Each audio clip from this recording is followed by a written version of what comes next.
مولاي صل وسلم دائما أبدا على حبيبك خير الخلق كلهم. مولاي صل وسلم دائما أبدا على حبيبك خير الخلق كلهم. مولاي صل وسلم دائما أبدا. مطالعہ کرتا ہے، معاشرے کا مطالعہ کرتا ہے، تاریخ کا مطالعہ کرتا ہے، وہ یہ ایک سوال اس کے ذہن میں ضرور ایک دفعہ ابھرتا ہے کہ ایسے معاشرے سدھر نہیں سکتے ہیں، یہ اس نہج پر آ چکے ہیں کہ اس معاشرے کو ختم کر دیا جائے، نئے لوگ آباد کیے جائیں، کہ ان کے اندر سدھرنے کی بھی روش کوئی نہیں تھی، کوئی احساس بھی نہیں تھا کہ ہم اپنی اصلاح کر لیں۔ اصلاح اسی کی ہوتی جس کو اپنی غلطی کی سمجھ آ جائے، جو غلطی مانے ہی نہیں اس کی اصلاح نہیں ہو سکتی ہے۔ اور وہ معاشرہ اس نہج پر آ چکا تھا کہ غلطی تسلیم نہیں کہتے تھے ہم جو کر رہے ہیں وہ درست ہے، اس لیے اصلاح ناممکن تھی۔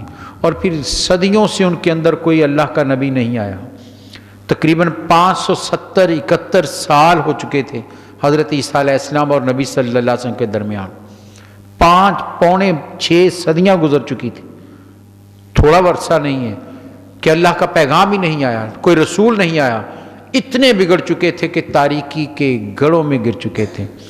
ایسے ماحول میں سرکار تشریف لائے۔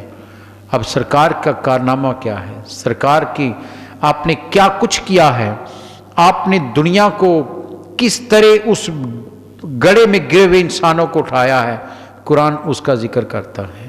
قرآن کہتا ہے لوگوں دیکھو ذرا غور کرو، تم کیا تھے، آج کس نہج پر آ چکے ہو، آج کتنی تمہارے اندر تبدیلی ہے، آج جو تمہارے اندر فرق آیا ہے اس کو کبھی بھولنا نہیں ہے۔ کہاں سے میرے رسول نے تمہیں اٹھایا ہے، تم پستیوں کی گہرائیوں میں تھے، میرے رسول نے تمہیں عرش پر بٹھا دیا ہے۔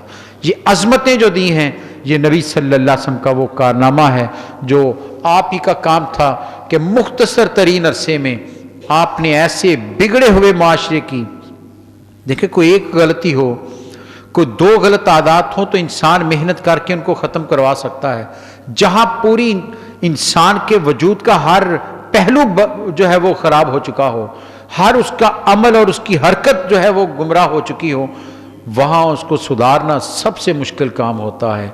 اور اللہ تعالیٰ نے شاید اسی لیے ایسے معاشرے میں اپنا سب سے پیارا رسول مبعوث کیا کہ جو اتنی شان والا تھا کہ جس نے چند سال کے اندر انقلاب برپا کر کے رکھ دیا کہ تاریخ اس کی نظیر پیش نہیں کر سکتی۔ تو قرآن کہتا ہے کہ تم ایسے ماحول سے نکل کر آئے ہو، اب کیا کرنا چاہیے تمہیں، قرآن ہمیں ہدایت دے رہا ہے۔ اور آج کے معاشرے میں یہ آیات پھر ہمیں اپنے سامنے رکھنی چاہیے۔ آج پھر ہم اسی گمراہی کے دور کی طرف جا رہے ہیں، آج پھر ہم تفرقے کی طرف جا رہے ہیں، آج پھر ہم دوسرے کی کمزوری پر، بے بسی پر کہکہے لگاتے ہیں، آج ہم اپنے جذبات کی تسکین مظلوم کی آہ کو سمجھتے ہیں کہ اس سے مجھے تسکین ملتی ہے۔ شاید آج پھر ہم اس نہج پر جا رہے ہیں، اس لیے ان آیات کو قرآن نے قیامت تک کے لیے برقرار رکھا ہے کہ جب بھی معاشرہ اس طرف جانے لگے گا قرآن کی ان آیات کو سامنے رکھ لینا، تمہاری آنکھیں کھل جائیں گی، تمہیں اصلاح کا موقع مل جائے گا۔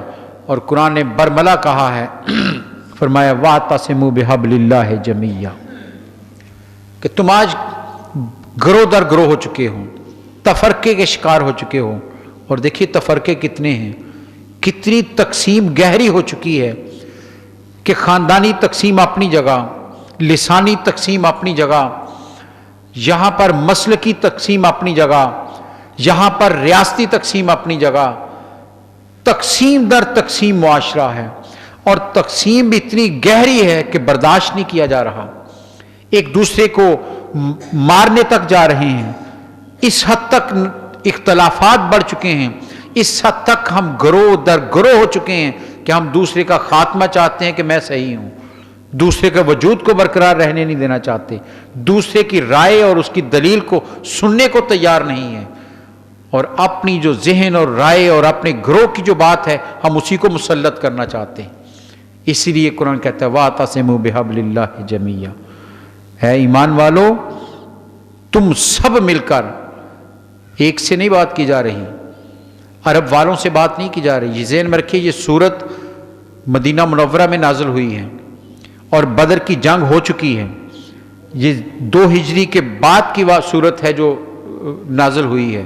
وہ منظر ذہن میں رکھیے، اس ماحول میں قرآن حکم دے رہا ہے کہ تم اپنے آپ کو مجتمع رکھو، اکٹھے ہو جاؤ، مل جاؤ، اور سب اکٹھے ہو کر کرو کیا، وَاعْتَصِمُوا بِحَبْلِ اللَّهِ جَمِيعًا، سب مل کر اللہ کی رسی کو تھام لو، اللہ کی رسی کو تھام لو۔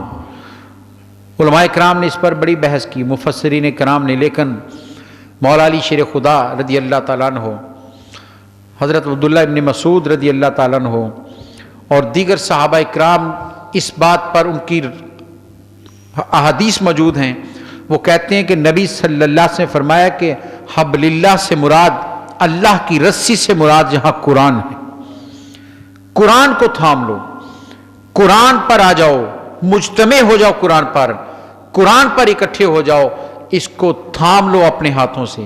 اور ایک حدیث میں نبی صلی اللہ علیہ وسلم نے ارشاد فرمایا کہ یہاں اللہ کی رسی سے مراد قرآن ہے، اور آگے فرمایا کہ رسی کا ایک سرا اللہ کے ہاتھ میں اور دوسرا ایمان والو تم اپنے ہاتھوں میں پکڑ لو، جب تم تھام لو گے تو تم اللہ سے جڑ جاؤ گے، اور جب اسے چھوڑو گے تو تم بھٹک جاؤ گے، تم در در کی ٹھوکریں کھاؤ گے، تقسیم ہوتے چلے جاؤ گے۔ آؤ قرآن پر مجتمع ہو جائیں، آؤ قرآن پر اکٹھے ہو جاؤ، وَاعْتَصِمُوا بِحَبْلِ اللَّهِ جَمِيعًا، قرآن نے بڑا مرملہ کہا ہے، تم سب مل کر اللہ کی رسی کو تھام لو، مضبوطی سے تھام لو اس کو۔ قرآن کی دعوت دی جا رہی ہے، قرآن کی طرف آؤ، قرآن وہ کتاب ہے جو انسانوں کو جوڑتا ہے، قرآن میں یہ قوت ہے کہ وہ بکھرے ہوئے دلوں کو اکٹھا کر دیتا ہے، قرآن میں یہ قوت ہے کہ جو معاشرے تقسیم ہو چکے تھے ان معاشروں کو یکجا کیا ہے، تو قرآن نے کیا نہیں ہے۔ عرب کی حالت میں نے ابھی آپ کے سامنے بتائی، قبائل در قبائل تھے، تقسیم در تقسیم تھی، خونی ایک دوسرے کے دشمن تھے، برداشت نہیں کرتے تھے، ان سب کو میرے نبی نے جب غار حرا سے قرآن کا نسخہ ایک کیمیا لے کر اترے ہیں اور قوم کو قرآن سنایا ہے تو یوں اکٹھا کر دیا کہ پھر کبھی ان میں انتشار برپا نہیں ہوا۔ پھر وہی لوگ تھے، وہی جو ایک دوسرے کے خون اور جان کے دشمن تھے، وہی سب متحد ہو گئے، اکٹھے ہو گئے سارے، قرآن کی طرف دعوت دی نبی صلی اللہ علیہ وسلم، میں آؤ قرآن کی طرف، قرآن کو تھامو ہاتھوں سے۔ جب تک قرآن ایمان والوں کا مرکز رہا ہے، مسلمانوں نے دنیا پر حکومت کی ہے، مسلمانوں نے عروج حاصل کی۔ اقبال نے یہی تو رونا رویا ہے کہ وہ معزز تھے زمانہ میں مسلمان ہو کر، اور تم خار ہوئے تار کے قرآن ہو کر۔ ان کی عزت تھی معاشروں میں، وہ جدھر جاتے تھے فتح یاب ہوتے تھے، دنیا ان کے نام سے دہل جاتی تھی، اور آج اتنی تعداد میں ہو کر جو تم ذلیل و خوار ہوئے ہو، تو اقبال کہتے ہیں اور کوئی وجہ نہیں، فقط اس لیے کہ قرآن کو تم نے چھوڑ دیا۔ کوئی سوال کر سکتا ہے، ذہن میں اس سوال ابھرنا بھی چاہیے کہ قرآن تو بہت پڑھا جا رہا ہے، جگہ جگہ مدارس کھلے ہیں، لیکن حضرات گرامی صرف قرآن کو زبان کی حد تک جب رکھا جائے گا تو اتحاد نہیں ہو سکتا، قرآن کو جب تک اندر نہیں اتارا جائے گا اس وقت تک تبدیلی نہیں آ سکتی۔ یہی اقبال نے پھر کہا ہے کہ تیرے ضمیر پر جب تک نہ ہو نزول کتاب، جب تک یہ کتاب تیرے اندر نہیں اترتی، یہ قرآن تیرے وجود کا حصہ نہیں بنتا۔ اندر اترنے سے مراد فقط حفظ ہی نہیں ہے، کسے حفظ کر لو، وہ بہت بڑی سعادت ہے، بہت مقام ہے حافظ کا، لیکن اقبال یہاں اور معنوں میں لے رہا ہے، وہ کہہ رہا ہے قرآن کو اپنے وجود میں اتار لو، تمہارے رویے وہ ہوں جو قرآن کہتا ہے، تمہاری چال وہ ہو جو قرآن کہتا ہے۔ اما عائشہ صدیقہ رضی اللہ تعالیٰ عنہ سے پوچھا کسی نے کہ بتائیے میرے نبی کا اخلاق کیسا تھا، آپ نے یہ نہیں بتایا کہ آپ بڑا اچھا بولتے تھے، آپ مسکرا کر بولتے تھے، آپ ہنستے رہتے تھے، آپ کسی سے کو برا نہیں، یہ نہیں فرمایا۔ فرمایا قرآن نہیں پڑھتے؟ کہا جی پڑھتا ہوں۔ فرمایا کانا خلقہ القرآن، ارے قرآن سارے کا سارا میرے نبی کے اخلاق بیان کر رہا ہے، قرآن ناطق میرے نبی صلی اللہ علیہ وسلم ہے، اور قرآن صامت یہ ہے جو ہمارے سامنے پڑا ہے۔ یہ لفظوں میں بند قرآن ہے، اس قرآن کو عملی صورت میں ڈالتا دیکھنا ہے تو سیرت مصطفیٰ دیکھ لو. ایک ایک ہر رویہ، ایک ایک ادا سنت مصطفیٰ صلی اللہ علیہ وسلم، وہ ساری کی ساری قرآن کے سایوں میں جو آپ نے، بلکہ علماء محبت والے تو جہاں جملہ اور فرماتے ہیں، وہ کہتے ہیں یہ نہیں کہ جو قرآن نے کہا آپ نے کیا، وہ کہتے ہیں جو آپ نے کیا قرآن نے بیان کر دیا. سرکار کی شان تو یہ ہے کہ جو آپ نے کیا قرآن بیان کرتا ہے کہ نہیں. آپ نے کہا قبلہ بدل جائے، قرآن کہتا ہے بدل لیجئے. قرآن نے حکم نہیں دیا جب تک سرکار نے خواہش نہیں کی. جو آپ کرتے تھے قرآن اس کا حکم دیتا ہے. تو قرآن کو اگر عملی صورت میں ڈالتا دیکھنا ہے تو نبی صلی اللہ علیہ وسلم کی ذات کو دیکھ لیں. اس لیے قرآن آج بھی قرآن سمجھ اسے آتا ہے، قرآن فیض اسے دیتا ہے جو سیرت مصطفیٰ کو سامنے رکھ کر قرآن پڑھتا ہے، ورنہ قرآن سمجھ نہیں آ سکتا. قرآن اللہ کا کلام ہے. قرآن دیکھیں سارے صحابہ بیٹھے ہوتے تھے نبی صلی اللہ علیہ وسلم کے پاس، مجلس لگی ہے، صحابہ بیٹھے ہیں، نبی صلی اللہ علیہ وسلم تشریف فرما ہیں، لیکن کیا کسی صحابی کے سامنے جبریل نے آ کر قرآن پڑھ کر سنایا؟ کسی نے کہا ہو کہ میں نے قرآن سنا ہے جبریل سے؟ کوئی روایت نہیں. ساتھ بیٹھے ہوتے تھے. ہاں صحابہ کو فقط اتنا پتہ ضرور چل جاتا تھا کہ وہی نازل ہو رہی ہے. اس کی نشانیاں تھیں کہ روایات میں آتا ہے کہ سخت سردی کے موسم میں آپ کی پیشانی پر پسینہ آ جاتا تھا. بلکہ یہ بھی ایک نشانی تھی کہ آپ سواری پر ہوتے، وہی نازل ہوتی تو سواری بوجھ سے بیٹھ جاتی تھی. یہ کلام کوئی معمولی کلام نہیں ہے، اس کا جلال ہے، اس کی طاقت ہے. یہ اس لیے تو قرآن کہتا ہے کہ وَلَوْ أَنَّهُمْ، وہ قرآن کہا نا کہ اگر ہم قرآن کو پہاڑ پر نازل کرتے تو پہاڑ قرآن کے روب اور جلال اور اس کے بوجھ سے ریزہ ریزہ ہو جاتا. یہ قلب مصطفیٰ کا کمال ہے کہ اپنے سینے میں محفوظ کیا، اور میرے نبی کا کمال اور آپ کا فیض ہے کہ وہ انسانوں کے سینوں میں جا گیا. پہلے قلب مصطفیٰ نے اسے محفوظ کیا ہے اور ان کے صدقے مومنوں کے سینوں میں آیا. رب نے کسی انسان کے سینے میں قرآن نہیں اتارا. قرآن کہتا ہے ہم نے اپنے محبوب کے سینے میں اتارا ہے. ساتھ بیٹھے صحابہ کو نہیں پتا ہوتا تھا، یہ پتا چل جاتا تھا وہی آ رہی ہے، کیا آ رہی ہے نہیں پتا ہوتا تھا. جب تک لب مصطفیٰ ادا نہ کرتے وہ سمجھتے ہی نہیں تھے. انہیں قرآن کا پتہ نہیں چل سکتا تھا. میرے نبی تلاوت کرتے تو پتہ چلتا قرآن نازل ہوا، یہ آیت نازل ہوئی ہے. اور یہ بھی ذہن میں رکھیے وہ سارے عربی دان تھے، ان سے بہتر عربی بولنے والا کوئی نہیں دنیا میں آج تک پیدا ہوا. وہ ناز کرتے تھے، بلکہ علماء سیرت لکھتے ہیں کہ عرب اپنے آپ کو عرب کہتے ہی اس لیے تھے، وہ کہتے تھے ہم بولنے والے ہیں، فصیح اللسان، ہم بولنے والے ہیں. اور باقی ساری دنیا کو وہ اجمی کہتے تھے کہ یہ گونگے ہیں، کہتے جنہیں بولنا ہی نہیں آتا، ہم بولنے والے ہیں. عرب کہتے تھے اپنے آپ کو. ایک معنی یہ بھی علماء نے کیا ہے عقل قربا کن بپیش مصطفیٰ. جب اسے نبی صلی اللہ علیہ وسلم کے قدموں میں رکھو گے پھر عقل بھی کامیاب ہوتی ہے. تو قرآن کہتا ہے تقسیم نہ ہو جاؤ، اکٹھے ہو جاؤ. وحدت جب تک تمہاری رہے گی تم کامیاب رہو گے. جڑنے کی کوشش کرو. اور پھر آگے قرآن ذکر کرتا ہے جوڑا کیسے ہے ہم نے، یہ جوڑا کیسے ہے. قرآن کہتا ہے تفرقہ نہ ہو جاؤ، گروہ نہ ہو جاؤ. اور اس بات کو ان صحابہ اکرام سے بہتر کوئی نہیں جان سکتا تھا جو صدیوں سے تقسیم ہو چکے تھے، جو قبائلی زندگی بسر کر رہے تھے، تقسیم در تقسیم تھے. ان سے بہترین نجات کا مفہوم کوئی نہیں سمجھ سکتا. قرآن کہتا ہے وَاذْكُرُوا نِعْمَتَ اللَّهِ عَلَيْكُمْ، اور یاد کرو اس نعمت کو جو اللہ نے تم پر کی. جو اللہ نے تم پر نعمت کی اس کو یاد کرو. کب کی تھی؟ اِذْ كُنْتُمْ أَعْدَاءً، جب تم ایک دوسرے کے دشمن تھے. قرآن کہتا ہے تم دشمن تھے ایک دوسرے کے. اور روایات میں آتا ہے مدینہ کے دو قبیلے ہیں، اوس اور خزرج. یہ مقامی قبیلے ہیں، انصار مدینہ کے یہی دو قبیلے ہیں جو خالص مدنی ہیں، اوس اور خزرج. سیرت نگار لکھتے ہیں کہ 120 سال سے ان کے اندر دشمنی چل رہی تھی.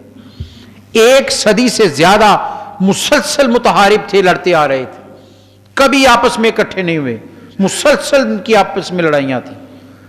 اور تاریخ عرب تو کہتی ہے وہاں قبائل میں 40 سال 20 سال 50 سال لڑائی تو معمول کی بات تھی، لڑائیاں عام تھی، دشمنی عام تھی. اور ایک قبیلے کا اگر آدمی کو نقصان پہنچا ہے تو قبیلے نے یہ نہیں دیکھنا کہ یہ حق پر کون تھا، چونکہ میرے قبیلے کے آدمی کو زخمی کیا ہے پورا قبیلہ دوسرے پر حملہ آور ہو جاتا، جنگ چھڑ جاتی تھی. حال ہی نے اسی کا ذکر کیا نا مسدس علی میں، کہیں گھوڑا آگے بڑھانے پہ جھگڑا، کہیں پانی پینے پلانے پہ جھگڑا، چھوٹی چھوٹی باتوں پر لڑائیاں شروع ہوتی ہیں اور سال ہا سال چلتی رہتی تھی. قرآن کہتا ہے اس نعمت کو یاد کرو جو میں نے تم پر کی ہے. مولا کب کی؟ اذ کنتم اعداء، جب تم دشمن تھے.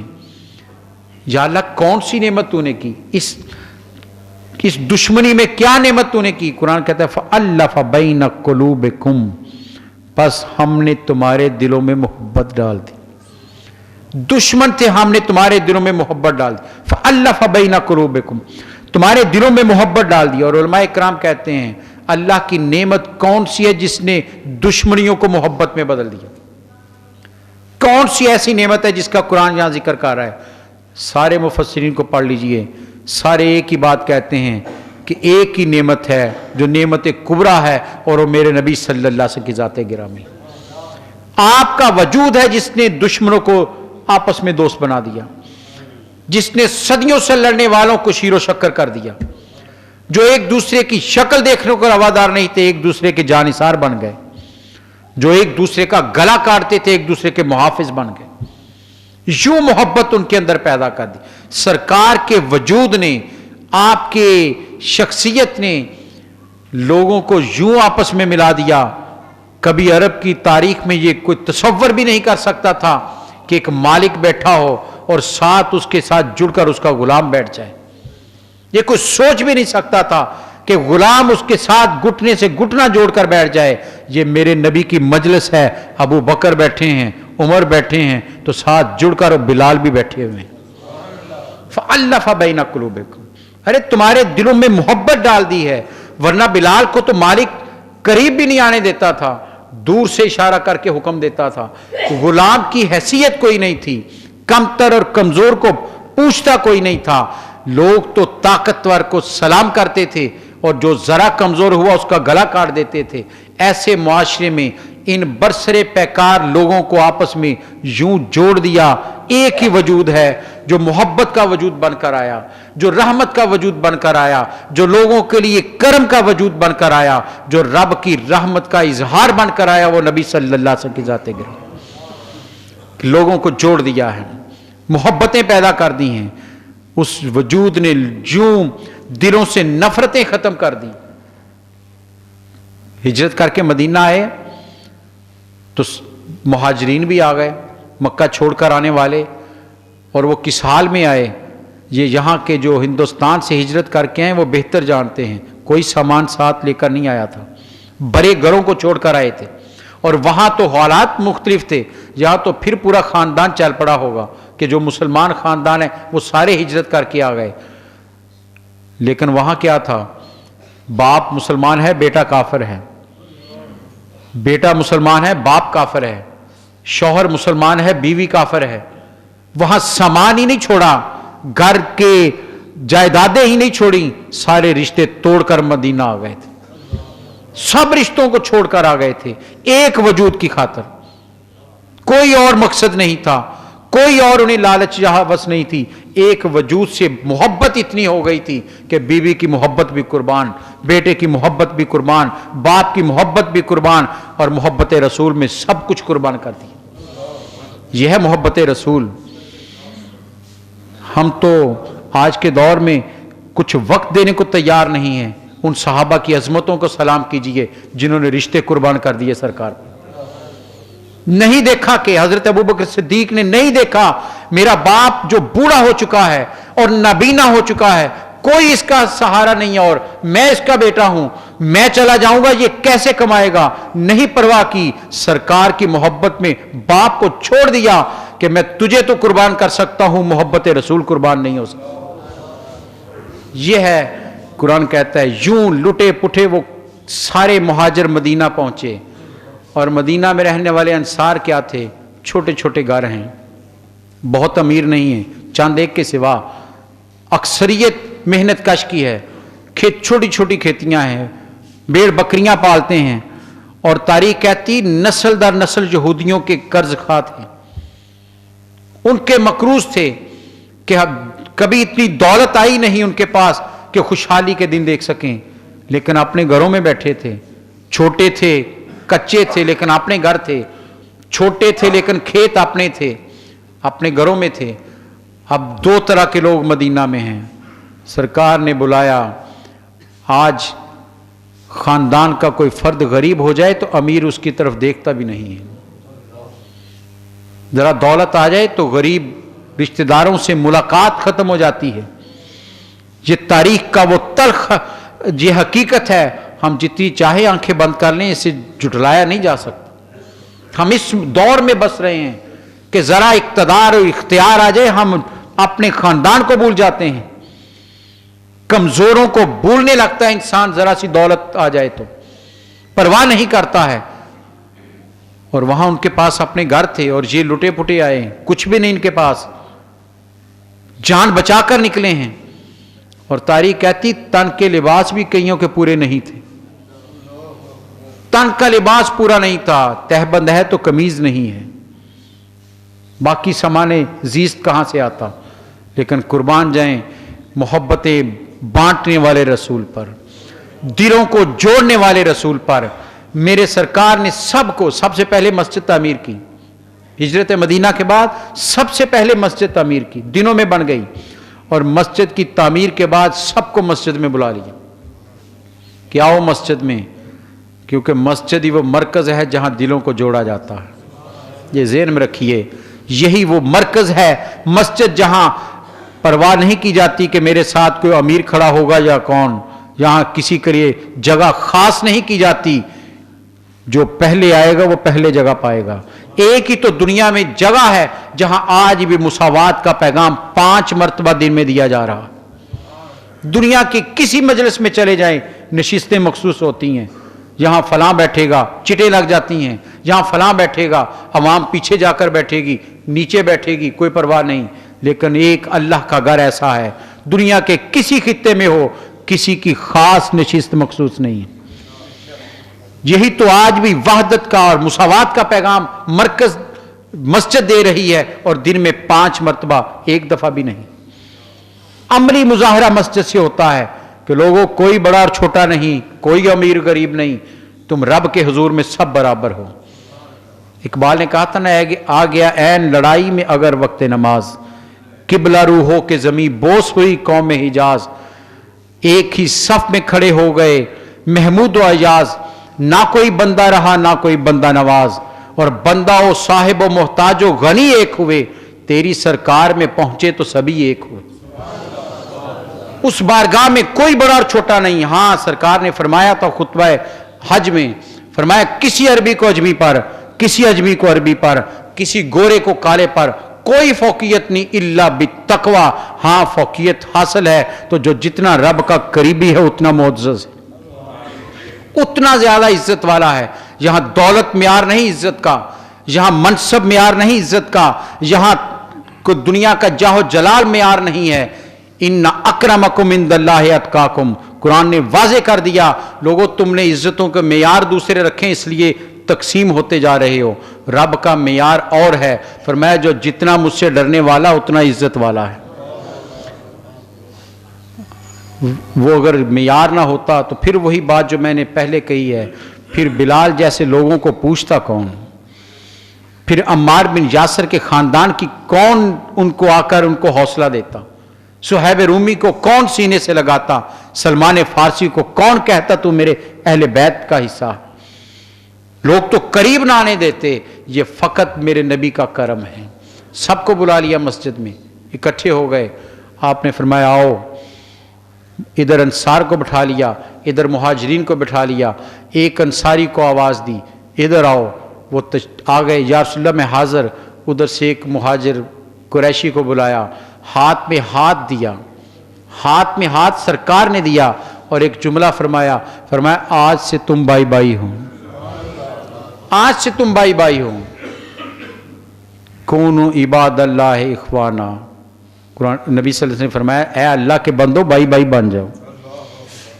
اللہ کے بندو بھائی بھائی بن جاؤ. فرمایا تم آج سے بھائی بھائی ہو. اور قرآن اس کا ذکر کر رہا ہے فَأَلَّفَ بَيْنَ قُلُوبِكُمْ. تمہارے دلوں میں محبتیں ڈال دیں. دشمنیاں تھیں, محبتیں ڈالیں. کیا ہوا؟ فَأَصْبَحْتُمْ بِنِعْمَتِهِ اخوانا. ارے مدینہ میں میرے سرکار انصار اور مہاجر کو بھائی بنا رہے ہیں. قرآن مہر تصدیق سب کر رہا ہے کہ اس محبت کا, اس نعمت نے کرم کیا کیا ہے کہ تم سب اللہ کے فضل سے بھائی بھائی بن گئے تھے. فَأَصْبَحْتُمْ بِنِعْمَتِهِ. اللہ کی نعمت سے تم بھائی بنے تھے. اور نعمت مصطفیٰ ہے, نبی صلی اللہ علیہ وسلم کا کرم ہے جس نے بکھرے ہوئے معاشرے کو اکٹھا کر دیا, جس نے تقسیم در تقسیم معاشرے کو جوڑ دیا. آج بھی حضرات گرامی ہمیں پھر ضرورت ہے. ہم بہت تقسیم ہو چکے ہیں, خاندان ٹوٹ رہے ہیں, رشتے ختم ہوتے جا رہے ہیں. آئیے در مصطفیٰ پر سوالی بن کر کھڑے ہو جائیں. یا رسول اللہ صلی اللہ علیہ وسلم, وہ جو محبت آپ نے صحابہ کے دلوں میں ڈالی تھی, جو صدیوں سے ایک دوسرے کے دشمن تھے, اس محبت کے چھینٹے ہمیں بھی مل جائیں. وہ ہمارے دلوں میں بھی رحمتیں اتر جائیں. آپ کی رحمت کی نظر اٹھ جائے. ہمارے دل جو ایک دوسرے کے لیے غیر ہو چکے ہیں پھر ایک دوسرے کے قریب آ جائیں. اللہ تعالیٰ سے دعا ہے کہ ہمیں پھر متحد ہو کر رہنے کی توفیق عطا فرمائے. وقت ختم ہو رہا ہے, میں اسی پر بات کو ختم کرتا ہوں. قرآن نے آگے اور بھی ذکر کیا ہے. توفیق ملی تو انشاءاللہ قرآن کی اس آیت کو مکمل کرنے کی کوشش کریں گے. اللہ تعالیٰ مجھے اور آپ کو نبی صلی اللہ علیہ وسلم کی ذات سے جڑ کر رہنے کی توفیق عطا فرمائے, اور آپ کے صدقے سے ہمیں آپس میں نفرتیں ختم کرنے کی توفیق عطا فرمائے. وآخر دعوانا ان الحمدللہ رب العالمین. مولاي صل وسلم دائما